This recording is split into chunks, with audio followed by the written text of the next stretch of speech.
there's a couple of easy resources that you can use to create a simple AI, and Philosopher myself and others, Plus, I'm pronouncing his name wrong, and others have created tutorials on how to make AIs, so make sure to check them out.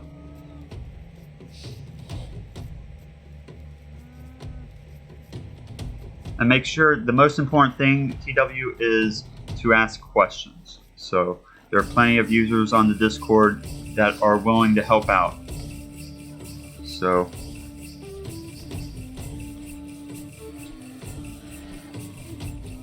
maybe next year your AI will be here on stream.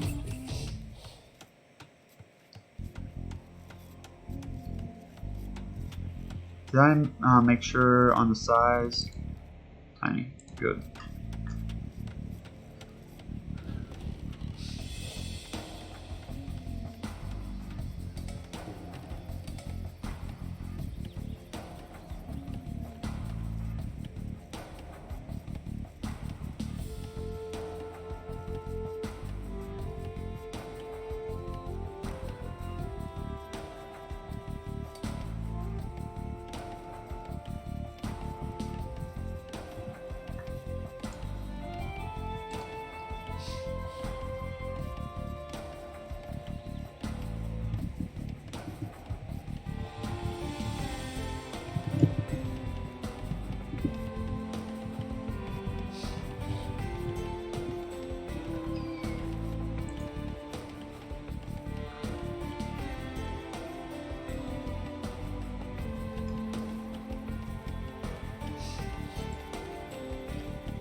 Bandit, if you want to join me on stream, you can.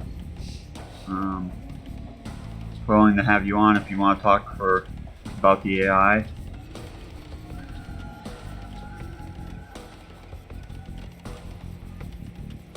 Know that you said that you may not be able to, but oh, great! Glad that you're able to join. So let's go ahead and add you on here.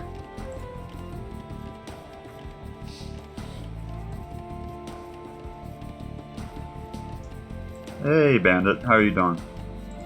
Hey, I'm good, thanks. How are you? Good. You're a little bit soft on volume. I'll bring the mic a bit closer. Is that any better? It's a little bit better. Okay. Let's see if we can edit that in Discord. So how are you feeling about this set? I mean, it's a DE AI. So, I know how you feel. Yeah, so the 1v1's probably the best chance it's got, I'd say. But yeah, I'm not expecting to win this one, just because the DE AI's been, worked on for a long time, and this AI is effectively a 7-year-old AI that only recently had a makeover over the last couple of weeks. Yeah, let's see how it does. It's cool that you were able to update, your AI to play these additional, to come back and join inside the tournament. So I'm happy to see your first AI come back. It's been fun. It's nice to see it. I think the older AIs, because you're mainly doing kind of one strategy. It's quite nice to just refine that. Whereas with Bite Spark, you're trying to juggle every civ and balance everything. Which it's hard. It's hard doing that because you make changes to your AI and but that affects other pieces of your code, and will your pieces of code work together with each other and all the constants and everything like that. So it's difficult juggling multiple pieces like that. with probably with Bright Spark. So it's probably been a large challenge in that situation. Well, anyone who's downloaded it knows that it comes with a ton of files that it loads up that I'd normally mislabel. Whereas, what's quite nice about this one is that it's just one file, really. It's all on one page, and it runs. Yeah, it's strange that I've seen a couple times where the files are mislabeled. Are you testing in HD? Is that why, the file is kind of mislabeled like that? Or no, I have a ongoing file that I update, and whenever I publish, I rename it. And kind of make a backup. Gotcha. Tower should be going up front, but the militia line may have something to say about that. Yeah, that militia man line is probably being a little bit annoying right now. But I think the towers are going up in the front of the base, at the enemy base, that is.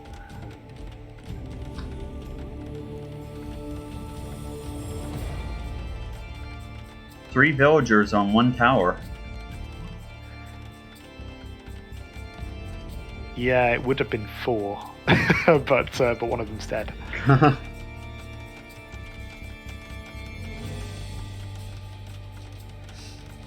Oh, the scout just ran. Oh, and the villagers are coming out. You're probably happy to see that.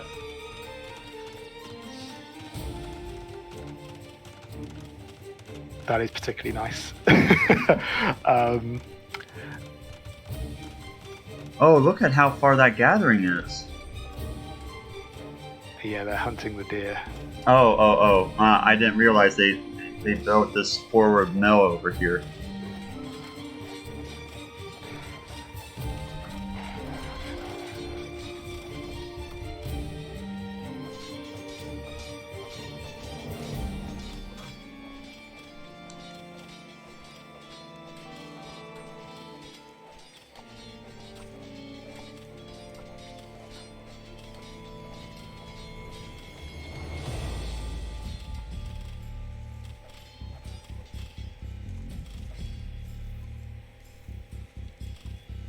The villager just ignoring the militiaman there. Yeah, he probably could have killed this villager if he went for him, maybe. But he decided to run for his life, and that messed him up.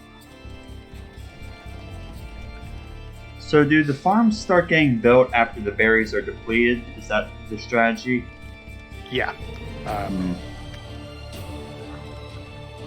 Or if there's an excess amount of wood, so if the key buildings have been built, it will kind of preempt it. But at the moment it will prioritise some towers and the buildings it needs to age up. So here's a question. How are you feeling about Is Machine? Are you thinking that the 4v4 can be taken? I'm not sure. I think... I don't think the other AIs are up to scratch, and Is Machine is what's the word? Unforgiving, even for an older AI. Yeah, he's pretty strong in the fact that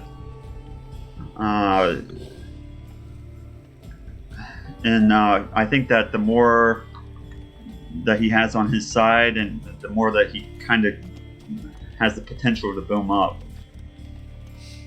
So I think he is, like you said, unforgiving. So he and 4v4 was definitely a difficult fight for some recent competitors versus him. Yeah,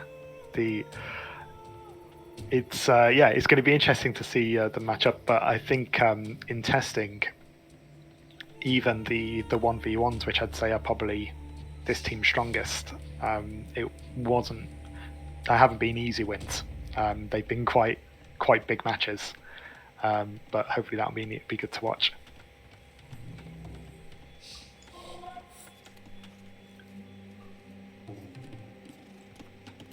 Oh, I know that you said that my first AI can beat the HD AI, which I thought was interesting. Now, did that require a lot of effort on your part to get him from his original state to beating the HD AI, or was it something that didn't require much effort? So back when I was using this AI on HD, it was quite close as it anyway. I spent a lot of time on eco and things. So it didn't take too much. Just the ability to more deliberately place towers and just kind of revisiting attack rules like really helped with that, I think. But yeah, being able to have a solid defense so that when the HD AI kind of attacks early on, to be able to bounce that off and get to Castle Age, and that was something I couldn't do very easily on HD. So have you tested My First AI versus the Horde as well, or just HD? I haven't actually. That would be a good one. Yeah, it'd be interesting to see if he can take the Horde as well, which is of course another tough contender. So yeah, and I played a few games against the Horde with Bright Spark, and again, they're not easy matches. Yeah, I would imagine the Horde would probably take these matches. Oh yeah, you can probably see the new thing I've added in here. So My First AI now, when it makes ranged units, can you see their garrisoning in the towers? Yeah, I saw that some units some garrisoning inside the towers, and I was wondering what was going on there. I was like, are those villagers? And then now that you mention it, I noticed that they're archers. Interesting. Yeah, so this is something I played around with this update. So when the AI is not in attack mode, so when it's defending, normally the range units it would have is skirmishers. I mean, must do things differently for my ends. But yeah, for skirmishers, normally they're getting attacked by scouts or knights later on. So I thought in their resting state, having them inside the towers where they can do more damage, and then when it comes to attack, you just kind of get this. It unleashes this horde of skirmishers that join the army, which is kind of a cool effect that I haven't seen any other AIs do it yet, but there are probably some older ones that I don't think so. Sure. I haven't seen them do this yet, so I think that this is something unique that I've seen just with your AI at this time. But maybe somebody can correct me if I'm wrong. But definitely something kind of interesting there. The reason they, you'll see like every 15 seconds they'll eject themselves there. So in order to keep them in the towers, I have to effectively lock them. But sometimes if villagers go into the towers when they're being attacked, it means they get locked in. So you'll see them come out every 15 seconds, which just gives villagers a chance to get free if they get stuck. So I don't lose production. Mm-hmm. Definitely interesting. Sure. Let's check. Let's do some checking on how the DEAI is. He's definitely doing its thing. He has about 62 villagers right now. Oh, it looks like the tower is actually being repaired over here. Yeah, it will repair those as well. I think My First AI is very, very much dependent on having these towers remain up. So, they're kind of like his main line of defense. They're a buffer, so they're there to allow it to get to Castle Age and build up a more solid defense. Mm-hmm. So the more time it can buy, the better here.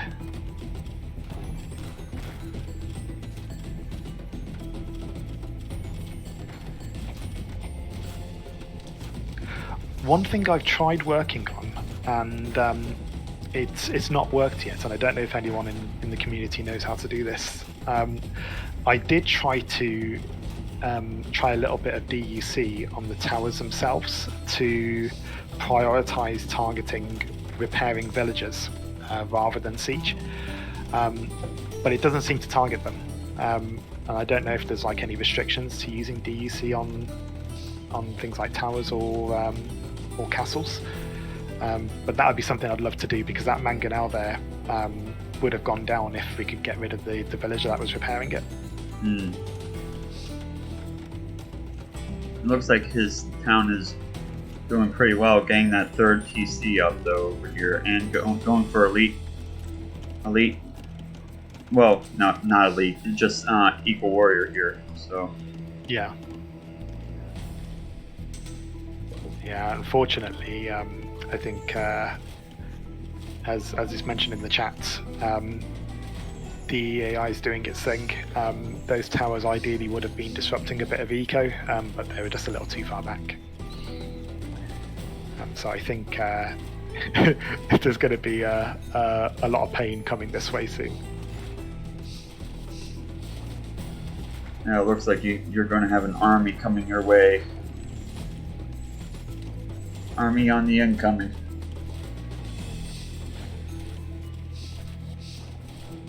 Starting to research Imperial Age. And he's going imp. Oh, at 33 minutes.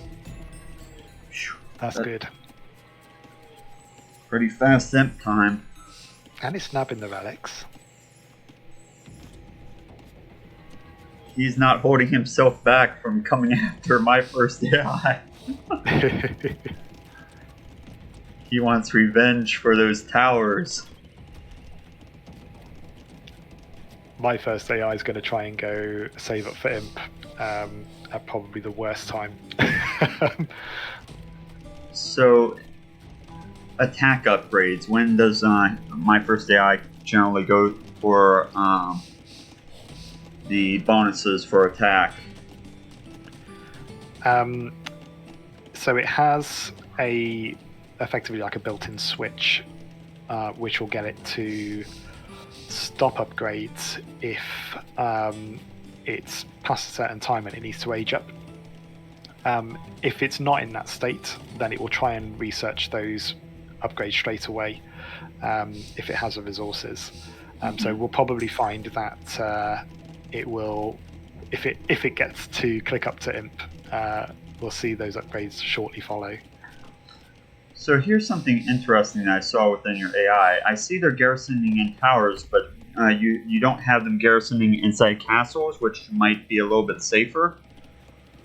I left them out the castles for now because I wanted somewhere for the villagers to still garrison when they're under attack. But yeah, this was more of I suppose, a test. So they'll garrison in watchtower lines and bombard towers if it gets around to them, but it doesn't do castles yet. Okay, cool.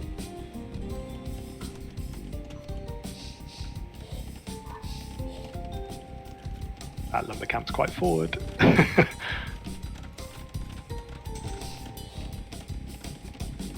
Getting the unique unit upgrade over here. Yeah, it's just going to go for one punch. Typical DE. Looks like this might hurt a little bit. Just starting to produce that military. I always thought that the plumed archer was very scary for the DEAI. He's just that and the Magyars for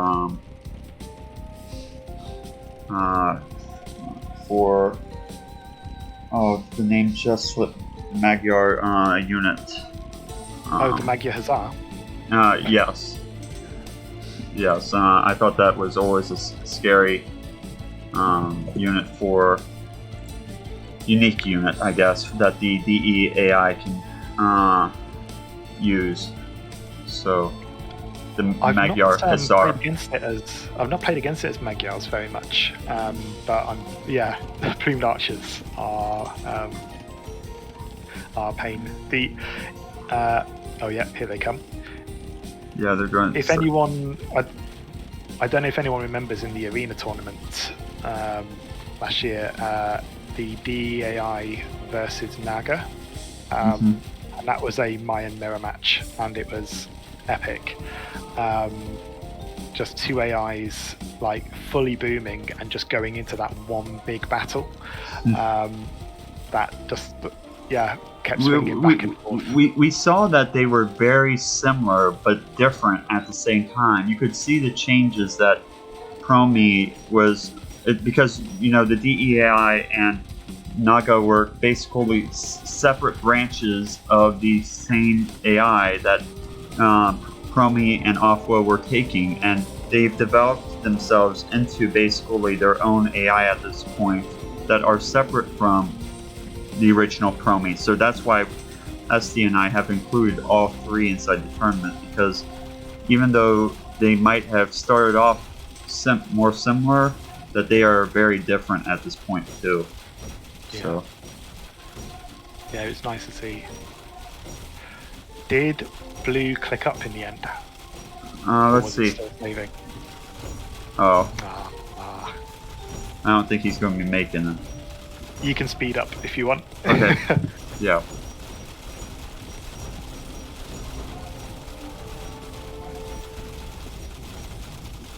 Are you ready to call it? Yeah, absolutely. Okay. Well, we can do so.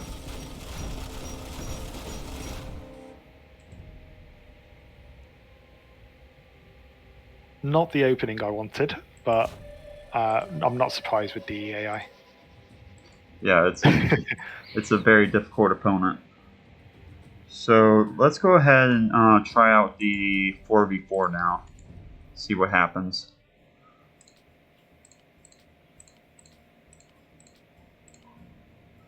And my first AI.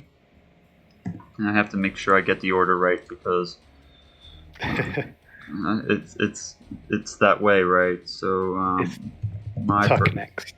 Tuck, Robin, and then Black Bart. Tuck, Robin. I know Black Bart is last, but I want to make sure I get Tuck and Robin correct. Robin, and then Black Bart.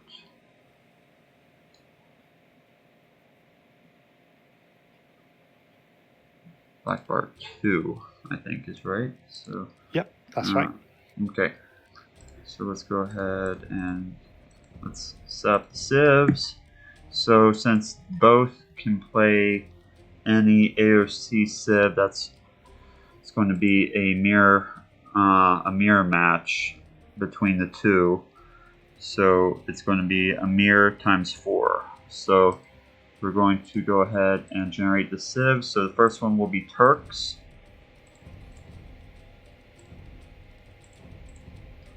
The second will be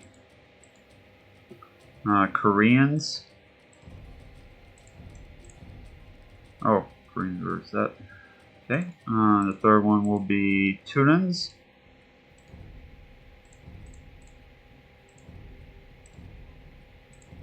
And the fourth will be Spanish. Are you liking those civs, or? They're middle of the road, I'd say, for them. Koreans for my first AI would have been amazing, just with the free tower upgrades. But yeah, they're also not terrible. There was a time when my first AI wouldn't train Scout Cav, and it just did spearmen and skirmishers, which, as you can imagine, for Turks was awful. But that should be updated now, so it should use Scout Cav. Okay, Rondi, we'll try not to spoil your games if we get to them today. So we do have some more fights to run. We'll probably run the rest this one, and we'll probably run the is machine fight as well, if you can stay up, Bandits. So Sure. We'll go ahead and do that as well, and then we'll move on to Team Survivalist if we have the time. If not, we'll get to it. Get to it tomorrow. So trying to stream the games the majority of days this week, except for on the weekend, which obviously I cannot really stream on those days. But on weekdays, I do try to stream games. So I know Esty has a little bit of time over weekends to stream, so but he's more when he streams is a little bit more random, I'd say, than myself. Is he on holiday at the moment, did he say? Did he say he was on vacation? Yes, he's on vacation, I think, until Friday. He sent me a message. He said he will be back on the 19th. So that will be Friday. No, Saturday. So, yeah. Cool. Pax AoE's assessed what was the /65, 64, 68. So they are taunts to which I've switched off for DC7, but what they do is they tell each other who to target. So when I originally set these AIs up as a team for human play, I had it so that one of them would randomly be picked as a leader, and they would tell the others what to do. Is that based off ARFFI, Arfie's being the leader and stuff? Is that based off his code, or is that No, I never know he did it. Yeah, No, he had leader code inside his, so it's interesting that you have that inside this. It's cool that you does that use any user patch to send out any advanced, I guess, team codes? No, it did. So by itself, it did random number. Okay. And it would keep generating it, and then whichever one lands on 7 first out of 100, whoever gets there first chats to all the others and goes, "Haha, I'm the leader," and then the others switch to kind of obey mode. But the 65, 64, 68, that's them saying who they want them to target. So target player 5, target player 4, target player 8. That's interesting. I wonder. I've been trying to experiment with it myself with Charon, with being who's the leader, and I've been trying to play around basing it on Arfie's code, with but it's very difficult. I found it to be a little bit challenging to use non-user patch with leader stuff and non-targeting, and being able to target opponents that way. So it's a little bit challenging with non-user patch, but because when you have user patch, you can flare locations and stuff like that, and say, who do you want to target and stuff. But with the older one, it's basically non-use patch. It's basically who has it can be done with like military superiority, or you have to hard set who you want to attack, I guess, or you can base it on, I guess, the highest score if you use attack now, I guess. So, because on AOC you didn't have focused player or target player, did you? That was introduced into HD. That's the so you basically have to do town size attack or attack now, which is can be a little bit challenging. And I think Alliance Thunder does a great job with it, with his team coordination. The original plan with these, when I did get these onto HD, I changed each of their targeting preferences. Again, they ignore it now because it's not strategic in a tournament setting, but for human play, it's quite fun. So my first AI would target a random opponent, so it would distribute them randomly. Tuck would target based on the nearest player. Robin would find the player with the lowest score and go for them.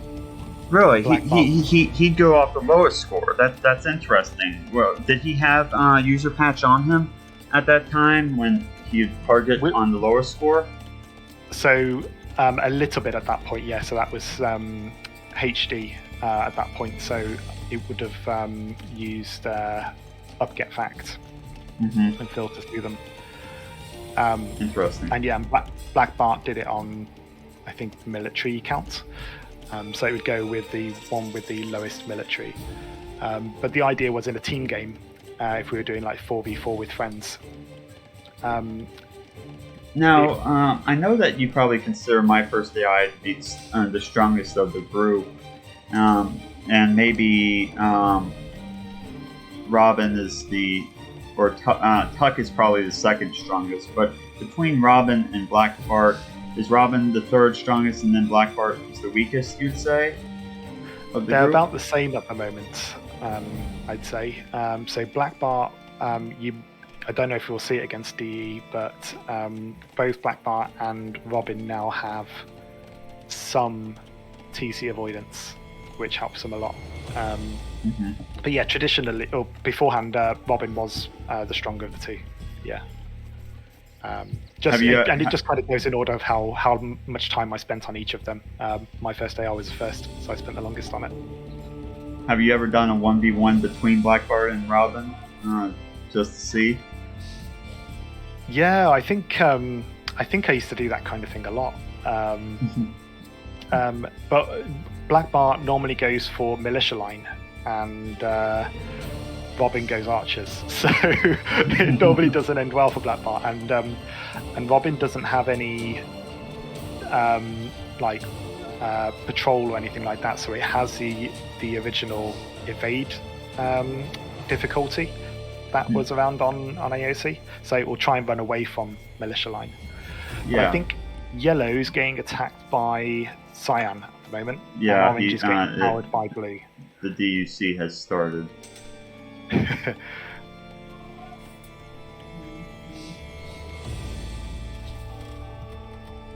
See how Robin's doing inside the pocket over here. I think Robin will eventually try and pressure Cyan, or at least take the pressure off. I'd hope so, since they he's his pocket. Black Bart seems to go quite far away from his TC to do some gathering over here. Seems pretty far away. Yeah, this is kind of weird. So, because my first AI did this as well with the mill. So I haven't had that in testing because it would be an easy one to fix. So I don't know. Yeah, I don't know whether it's just on the map gen or something that it's decided that those deer are what it wants. It looks like Robin's doing a little bit of attacking over there, and my first AI is many Ford towers. Yeah, he has many towers right now. And Ford mills. But again, those towers aren't disrupting the economy, which is really what it needs to be doing to beat DE. I think with other AIs, just having them held in place is enough, but for DE, you can't let it boom. Alright, so you're afraid of the pocket players then down here. I mean, DE will find a way of booming with flanks, right? Eventually. Yeah, that's true. But yeah, I have seen DE do a 4v4 with 3 of them slinging 1 player before, which was crazy. And it got to like imp in less than 25 minutes, I think, and just did a 1v4 with Elite Eagle Warriors. Uh-huh. It's really good, some of the strategies that's been built into it. Yeah, DEAI is very, very, very scary. Uh-huh. It's a miracle if it's the standard AI and you start taking games from it. So you take whatever wins you can get, right? It's one of those things, isn't it, as well with the I think a lot of players, particularly high-end players, might say that the DEAI on Extreme it's easy. There's a couple of simple strategies you can use to beat it. But as an AI scripter, it's such a high level to reach. Because it's quite unpredictable. But what I love about it is that it's still being built on and it's still being improved. And when the game was released, it wasn't doing Archer micro. It wasn't walling towers. So seeing that kind of behavior being built in by offwo is awesome. And I think as kind of the community carry on building better AIs, like with ones like Immortal and Rare Bone, I think you will see the DEAI kind of borrow from that. Yeah, it's good work that offwo is putting into it, and it's Promi did a good job with it, and then and he inherited it from Archon, who did some good work with it as well. So all 3 of them did a fantastic job working on getting him to this state where he is, and in the future maybe somebody will continue working on it when offwo passes it to them. So it's definitely an evolving script.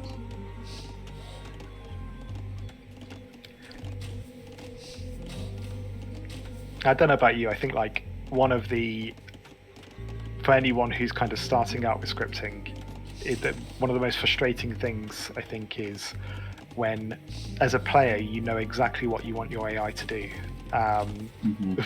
but then you've got to translate that into how do I write that in a notepad so that it will do that, but at the right time. Yeah, it's very. When you've watched so many games, you know what you want to see from an AI, and you know what your goal is in mind. But being able to script that is you have to have and not everyone's able to do this. You have to have semi good scripting ability, especially when you get into like DUC scripting. Is you have to it's almost like real coding at that point. Is you have to be a skilled programmer, and not everyone is capable of doing that.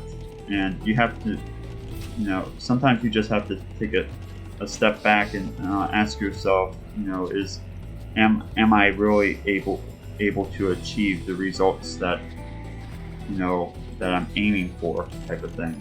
So some things just may not be possible. So can you switch to Cyan's view, please? Sure. I'm just one. Yeah. Sorry, I thought I was already on it. I kind of I drift. That's right. So you can see at the bottom of the page there, you can see it's got control groups. Just like you would as a player when you assign it to a key. Yep. So, even to get those archers to do that, what offwo's had to do is find those archers from a list of IDs, so everyone's got a number, assign them to a group, and then every few seconds he has to check the area, scan for any enemies, order those enemies, and then decide whether it's going to shoot or run away. If it's going to run away, decide where it can go. Like, there's so many layers in that tree. It's definitely impressive, because I think the first time that anyone saw something like this, I want to say it was I think people said it was Barbarian that was the first one that did, you know, that crazy stuff. So it takes, you know, a huge amount of, you know, and that's why the snippet codes are so nice. Is that when Fireball put that together for everyone, it was so nice of him. So people who kind of lacked that ability are still able to, you know, include a little bit of DUC in their AIs. So, and I think, like, maybe one thing I'd say is, which perhaps disagrees with what you said earlier, is that I think even with DUC, I mean, you'll hear people say that it's complicated, and it is. It's complicated to explain, particularly when people are asking just for quick questions. But it's not impossible, and it can be learnt. I mean, effectively, it's a language. I agree that, you know, it is a language. It is complicated. So you have to be able to sit down. And, you know, some people are able to do it, some people aren't. But, you know, you do what you can with the AI. So, and you do have a community, you know, of people who are, that you can ask questions to, but you can't be, you know, relying on, you know, your fellow scripters to be writing your AI for you, I guess. So, so it's, you know, and in the end, it's just for fun anyways, and, you know, sometimes it gets frustrating, but just you just need to take a break and, you know, go work on a different part, or, you know, or something that's more fun in your opinion. So you just have to be able to take breaks occasionally from your scripting. So, and choosing when to break, I think, is an important part as well. Like, sometimes if you're halfway through it, if you leave it, you'll forget what you've done. Yeah. So you always have to have checkpoints. Yeah, that's call it a night before you start something new. Yeah, that happens. You know, it's important to make notes and everything. What have I worked on? What? Yeah, that's definitely a thing. What was so I? What's been your project so far at the MrElephant? Like, what are you working on right now? I'm working on a couple of different projects. I was trying to work on Reactionary with the, like I was trying to tell you earlier, with the. He's not my favorite AI to work on, but I'm trying to improve him for the team and for just for himself. So I don't like losing the 1v1s every single time. That's something that's disappointing to me. I mean, he's so close, and I want him to do well. So I'm trying to make him a little bit better so he can beat HD. My favorite project, I have a couple of favorites, but my other project is Charon, as you know. So he's one of my favorite AIs to work on, because of yeah. It's fun for me to work on him because, you know, just seeing what an Age of Kings AI can do, and I like to put myself. The coding is much easier in my opinion. It's something that I'm capable of doing, to a larger extent rather than doing DUC. So I enjoy coding in that, so that's what I like to do. So, I guess I do have a couple of other projects. I have Black Knight, of course, which I haven't worked on really recently, but he's probably my strongest AI. And I have a prototype AI that I'm working on for the prototype game, and that's probably the last AI that I'm actively working on. So, yeah. Black Knight's my favorite MrElephant AI. I have to say. I was hoping that you were going to say Charon, but yeah, I can understand that. I think like I'm so excited about like the stuff that's unlocked with Definitive Edition. I'm glad to get away from AOC in that, you know, I can build towers where I want them to. I can, you know, micro. Yeah, it's understandable. I mean,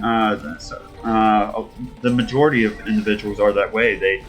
They like having the control over the AI, and you know, it's something great.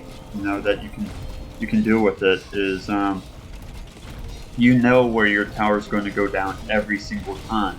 You know where, when you're controlling the group, where he's probably going to attack. He's going to avoid that castle coming up because you have him, you know, directly. He's directly under your control, so he's not going to run into that castle fire because or do anything stupid like that. So yeah, it certainly has its advantages. So for sure. But there is another challenge, isn't there, with the older stuff, like, you know, and this is where I'd argue it's maybe harder than DEC, because with Age of Kings you don't have the tools, so the challenge comes with finding workarounds to get stuff done. Yeah, that's something I like to think about, you know, mentally almost, is being able to, what can I do to prevent my guys running into the castle? And there's only a couple of things that you can do. When you see, you know, you can either wait to attack with a larger army, like you've got a castle that's right outside their town, kind of like this castle here. You know, you're in Castle Age, and you're an Age of King non-user patch AI. What are you going to do about it when you see this? Basically, you're going to hold off your attack basically until you have, or maybe go up into Imperial Age and hold off, and then produce trebuchets, because you know that the Rams are going to attack, but you only have 50 villagers, so you know you're going to be in a tight spot. So you still want to attack early. It's a lot of things to juggle, but yeah. I like thinking about it. You know, it's just one of those things that I like to do. That's cool. We can probably speed this up. Okay. Let's go check out Robin over here, because I don't know why I like looking at Robin, but I was amazed how Robin's held on actually. Like he's been in the battle for quite a while. He's not going to survive, but but it's nice to see him actively take part. I think against your team, he really. They survived for a pretty long time this game. I was surprised to see, you know, how well they were doing, basically in their just overall. I was impressed to see that they survived, and Tuck as well. I'm going to switch over to his view, but I think I saw Robin do a little bit more than I saw Tuck, maybe because I was more focused on the left side, but I was impressed. Tuck is there to build up a big army and and then go for a big wallop. But it it never got to build it up, I think. So, but you'll normally see by the time Tuck gets in, you're dealing with paladins, champions. I'm going call it right here if you're okay with it. Yeah, that's all good. Okay, so we'll go on to the 2v2 now to see if my first AI and Tuck can take on 2 DE AIs.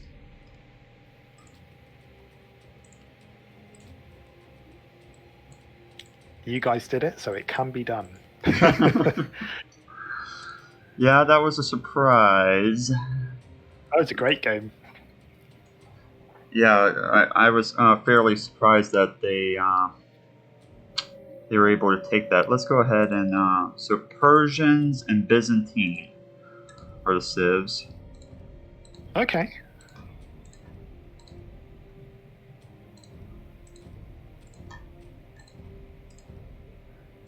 I don't know how useful that's going to be against Definitive Edition AI, but those are good civs for both AIs there. Mm-hmm.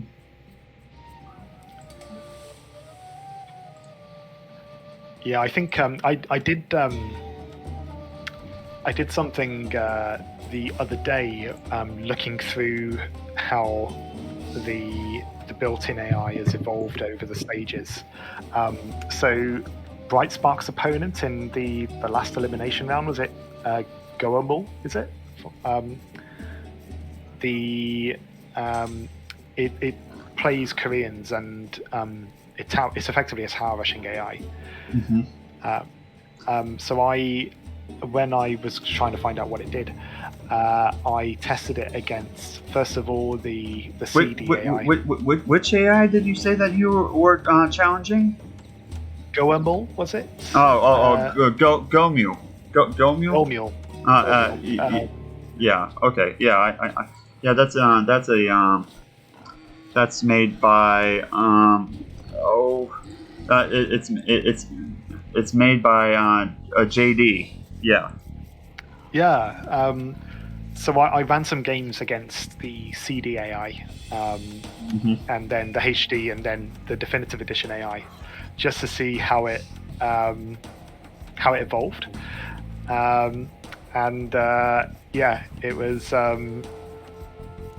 just brilliant to see how the CD AI gets absolutely crushed by a tower. It doesn't know what to do at all.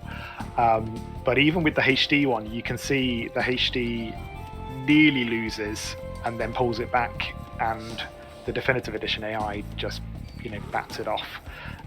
And with those kind of changes, like a lot of the changes are like how it handles pressure. And it's so hard to get right with an AI, and it's something I really admire with the AIs like the Definitive Edition and with Naga and Odette, is like just how does it keep its eco going when you've got 6 towers in your base, or even with the game that you had with Definitive Edition versus you and Shadow, or Reactionary and Shadow, how long did Green have about 30 skirmishers in its base, and it was still pumping out villagers and military. It really did a great job. I was thinking that it was going to be able to hold off Shadow and kill him there at the end for a long time there. It did a fairly good job, so I was surprised to.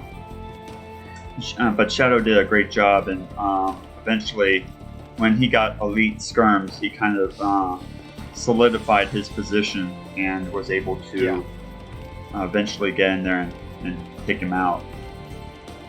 But it was a good game. He got Castle Age just in time. Yeah.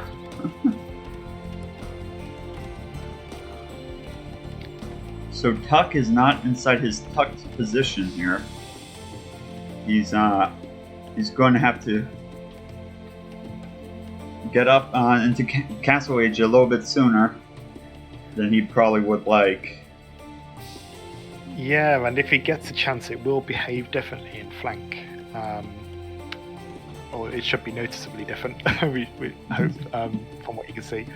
But yeah, it really depends on what DE is going to do, because Definitive Edition doesn't always go feudal versus flank. I don't think. I think sometimes it goes one of them feudal rushes and the other goes for fast castle. Well, if it thinks it can get away with it. Both AIs are going up into feudal age right now. Danger. Yeah, feudal age at 21 villagers. That's a solid time, or a solid click up. I think it's always surprising about, how modern AIs differ from even AIs from, 10 years ago, where those AIs would wait until like 30 villagers, but yeah, Maboose AIs tend to do that, don't they?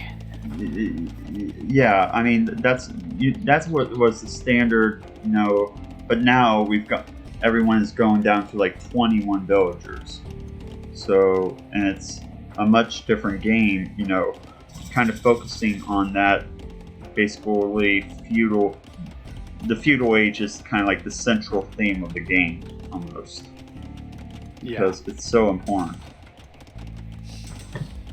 You have to have control. Feudal age is all about control and how much you can, control the opponent and chase them into their base with your skirms or your archers. And if you can do that, you've won the game, basically. So. Did Blue find its spore? Because that's a very slow feudal age for Blue.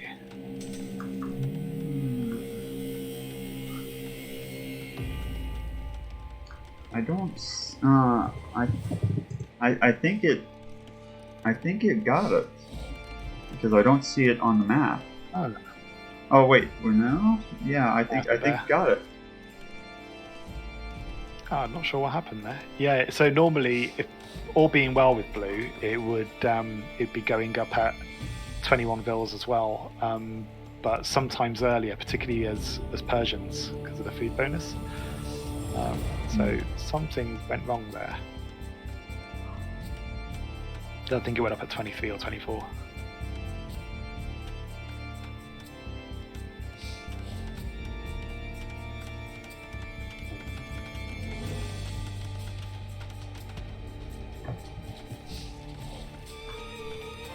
Going for archers with green.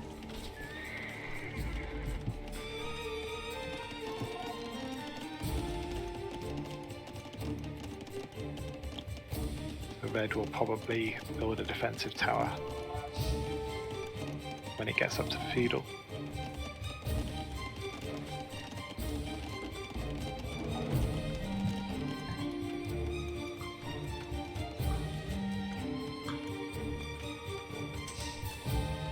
There you go.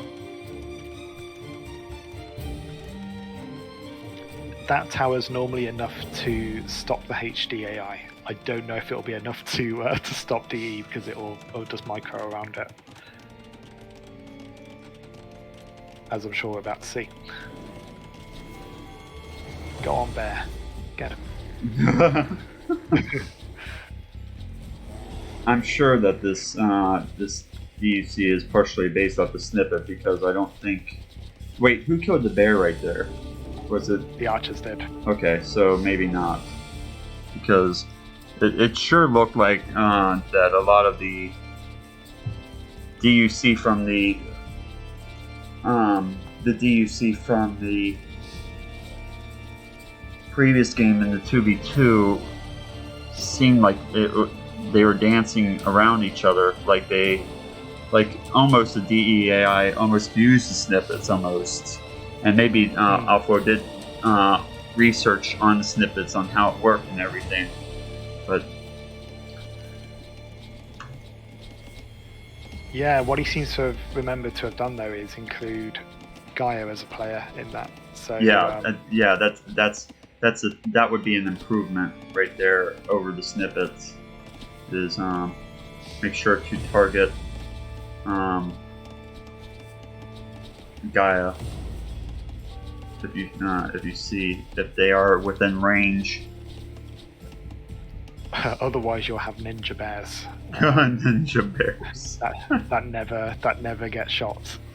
you remember inside the arena tournament with Fireball.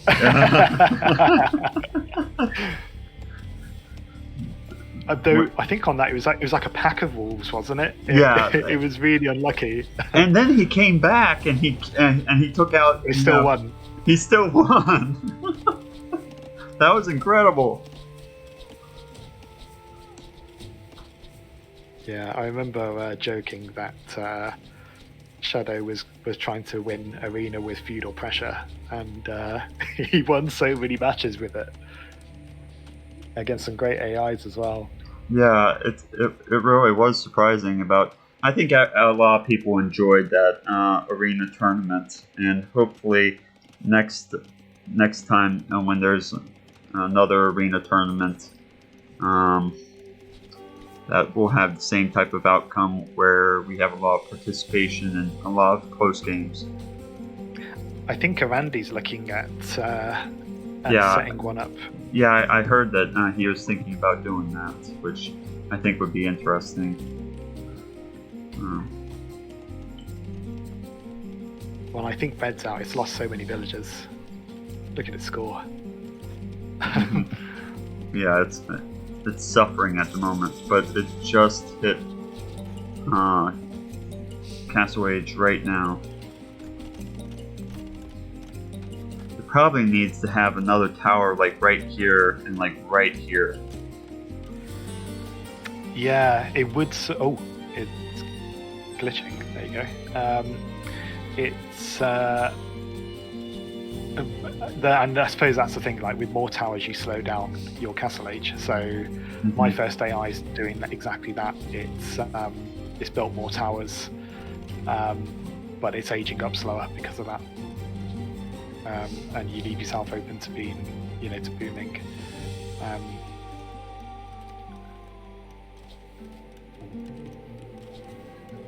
Effectively, what you need to do with this kind of thing is you need something like DEC to control your villagers so they don't keep coming back to lumber camps. Like you can just decide, okay, that's too dangerous, go in this direction instead. Yeah, it's relying on poor behavior. It's too bad he doesn't. If maybe you could do like an enemy count, like you see so many of the enemy build a second lumber camp. If you see, under attack as well. Yeah, if you see 2 lumber camps, yeah, it's hard to think about how to deal with DUC. When you don't have DUC in there, so I guess you're just dead. Just kidding. Never give up. What's Blue Space looking like? Because it just chatted help, which normally means it's massively overrun. It's got some archers in his base. And I think they're all going to die here. I'm starting to run away, but...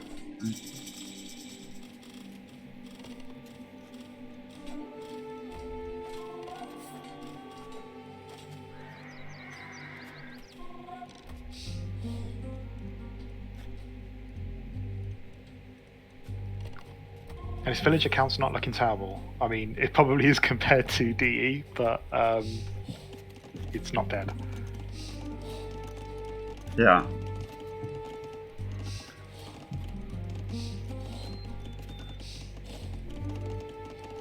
Green's booming while killing red. Yeah, he's looking kind of scary. Time to knock him out before he... Is that a battering ram from yellow? Mm-hmm. But yeah, having the towers target that villager would be so nice. I still haven't figured it out yet.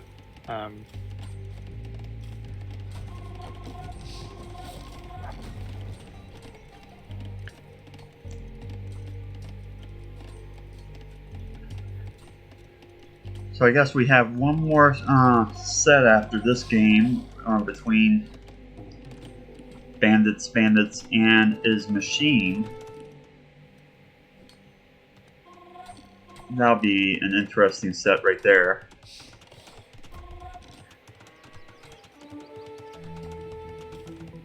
Yeah, so I think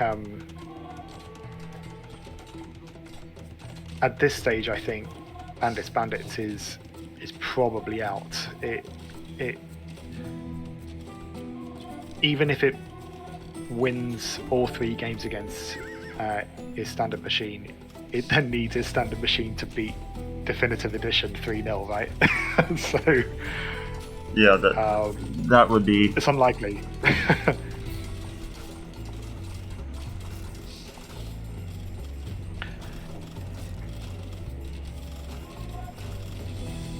Okay, somebody wants the Discord invite. Okay, we can do that for you. Give us a second.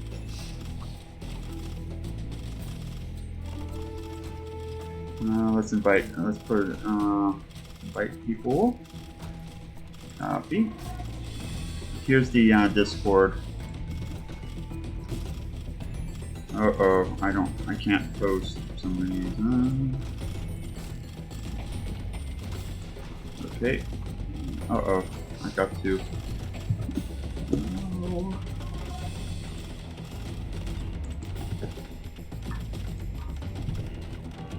No.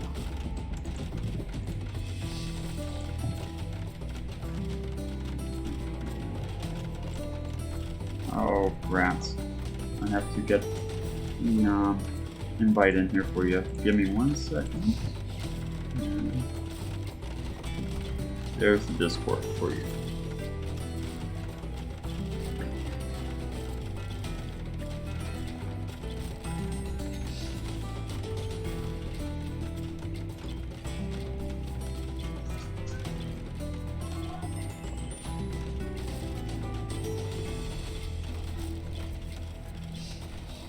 Okay, I'm going to speed it up to 4.0 if that's okay with you, Bandit. Yeah, sure. Are you okay? Are you okay with that? Yeah.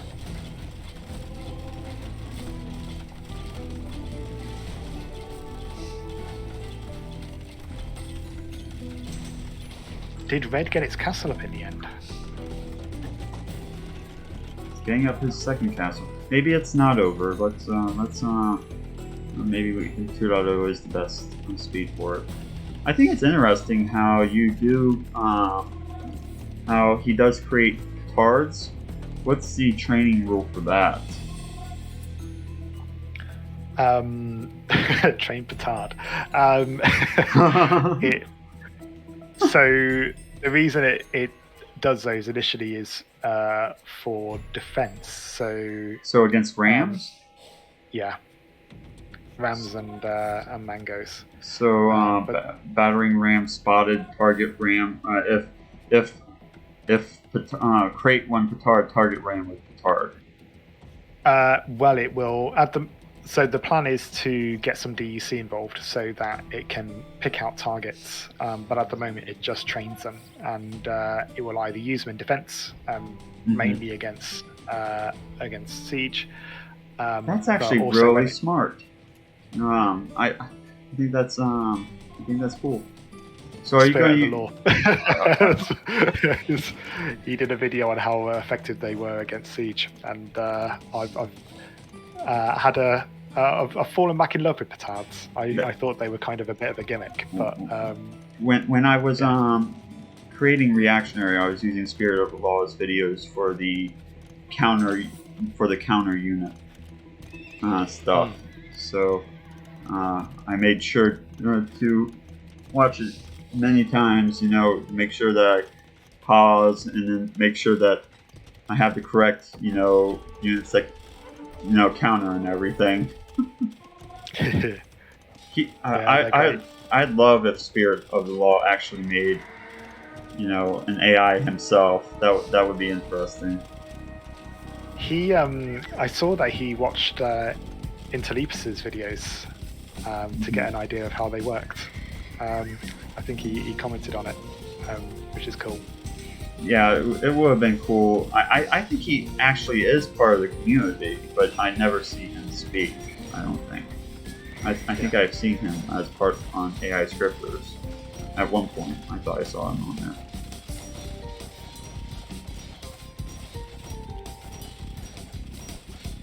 But yeah, I think the future plan with petards is to try and keep them garrisoned in the castle if I can, and then just release them when there's a ram nearby, or hold off until attacking, a bit like what my first AI is doing with the skirmishers. Release more mass. Plebe Chariot asks, who are we and what is this? This is Davis Cup. This is a battle between AIs that individuals have created for Age of Empires 2. So we go. We're having a fairly large tournament right now. I just say fairly large, but it's been a very large tournament. I guess it's to showcase who is the strongest AI on Arabia. So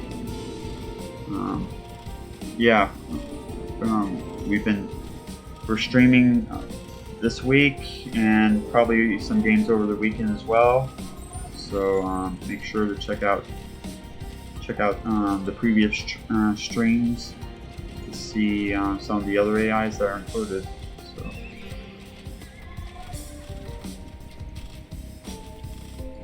My co-caster here, Bandit, is the creator of My First AI, Tuck, and his best AI is Brightspark, who will be participating separately. So, yes, yeah, I'm excited for that group. Only random map scripts, yeah. So no death match, but you can create death match scripts, but. Oh no, I think Chariot has tried scripting random map scripts, as in RMS files. I think that's what I mean by that. Oh, Cool. Plebe Chariot never tried making an AI, only random map scripts. Oh, okay. Yeah, you go, Bandit. If you have any random map scripts that you're particularly proud of, I'd love to see them. Yeah, please share them with Bandit and myself. Or if you've got a link to somewhere where you've got them stored, because one of the things I really enjoy doing is trying to get Brightspark in particular to adapt to new maps. Custom made maps would be a great next step. Okay, make sure to check out the Discord, and if you're feeling proud of your random map script, share them on there and I'm sure that a lot of other individuals would like to see your random map scripts. So, I'm going to call this game. Do you have any problem with me calling this? I'll go for it. Okay. Yeah, it's done. Okay. Let's go on to the standard machine fight then.